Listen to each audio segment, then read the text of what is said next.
कॉलरपासून सुरू करूया. शर्टची कॉलर फिटिंगमध्ये कशी असावी. तर आपल्याला इथे काही इमेजेस दिसत आहेत, त्याच्या माध्यमातून आपण समजून घेऊया.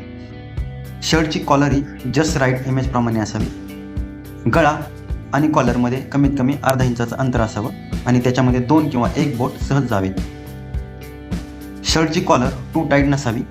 इथं बघा, या इमेजमध्ये आपल्याला गळ्याची चमडी वर आलेली दिसते आणि कॉलर ही खाली एकदम टाईट झालेली दिसते. तर अशी कॉलर फिटिंगमध्ये नाही आहे. 3 नंबरची इमेजमध्ये बघा, टू लूज. याच्यामध्ये जर बघाल तर गळा तुमचा एकदम छोटा दिसतोय आणि कॉलर मोठी आहे. अशी पण कॉलर नसायला पाहिजे. अशा कॉलरला आपण बोली भाषेमध्ये कॉलर गळ्यात पडली असं म्हणतो. तर चला पुढे आपण शर्टची उंची कशी ठेवायची किंवा कशी असेल हे पाहू. इथं आपल्याला पुन्हा 3 इमेजेस दिसत आहेत. याच्यामध्ये राईट इमेजप्रमाणे शर्टची उंची असावी.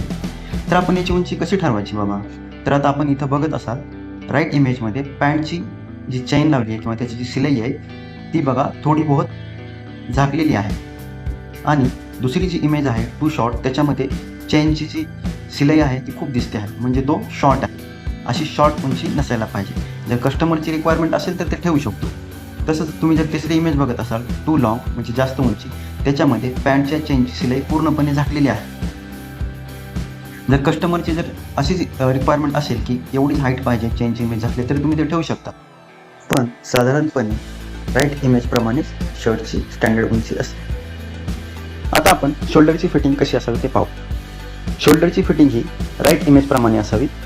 शोल्डरची फिटिंग ही टू टाईट नसावी, म्हणजे शोल्डरची लांबी ही खांद्याच्या वरच्या बाजूला नसावी. तसेच टू लूज इमेजप्रमाणे खालच्या बाजूला पण नसावी. पण जर लूजिंगमधला शर्ट असेल तर टू लूजप्रमाणे आपण ठेवू शकतो. तसेच त्याचा फ्रंट पण लांब असेल आणि त्याची हाईट पण लांब असेल तर कस्टमरच्या रिक्वायरप्रमाणे आपण शोल्डर खालच्या बाजूला पण ठेवू शकतो. पण साधारणपणे स्टँडर्ड माप जे आहे शोल्डरचं ते राईट इमेजप्रमाणेच असतं. आता आपण धडाची फिटिंग कशी असावी ते पाहू, म्हणजे छाती, पोट, हिप. आता बघा, राईट इमेजप्रमाणे फिटिंग असायला हवी. टू टाईटच्या इमेजमध्ये जर आपण बघत असाल तर गुंड्या आणि काजमध्ये असं सुरकुत्या पडल्यात आणि आतली शरीराचा भाग पण दिसतो. आणि तिसऱ्या नंबरची जर आपण इमेज बघत असू टू लूज, त्याच्यामध्ये बघा एकदम लूज आहे. पोटाला लूज आहे, कमरेपाशी लूज आहे, शोल्डर डाऊन आहेत, हे लूज. पण लूजिंग शर्ट असेल तर हे ठीक आहे, चालू शकतं. असे शर्ट पण असतात. पण सर्वसाधारणपणे आपण राईट इमेजप्रमाणेच फिटिंग ठेवायला हवी. पुढे आता आपण बाहीची फिटिंग कशी असावी हे पाहूया. इथे बघा, टाईट इमेजमध्ये जशी बाहीची फिटिंग आहे, ना जास्त लूज आहे ना जास्त टाईट आहे अशी असायला पाहिजे. टू टाईट इमेजप्रमाणे नसायला पाहिजे.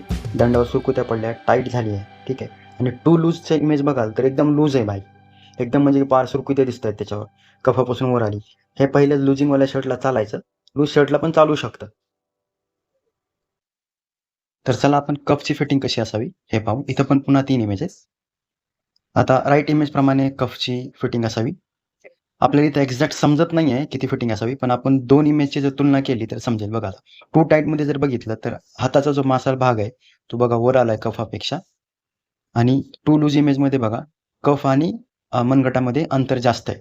पण राईट इमेजमध्ये जर कलरमध्ये जी इमेज आहे आपल्या त्याच्यात बघितलं तर त्याच्यात असं काहीच नाही दिसत, म्हणजे ती परफेक्ट आहे एकदम. आता आपण बॉडी मेजरमेंट घेणारच आहोत. तिथं आपण एकदम डिटेल्समध्ये कपचं माप कसं घ्यायचं मनगटाच्या मापाप्रमाणे, तिथं आपल्याला क्लिअर होतील गोष्टी. ठीक आहे, तर चला.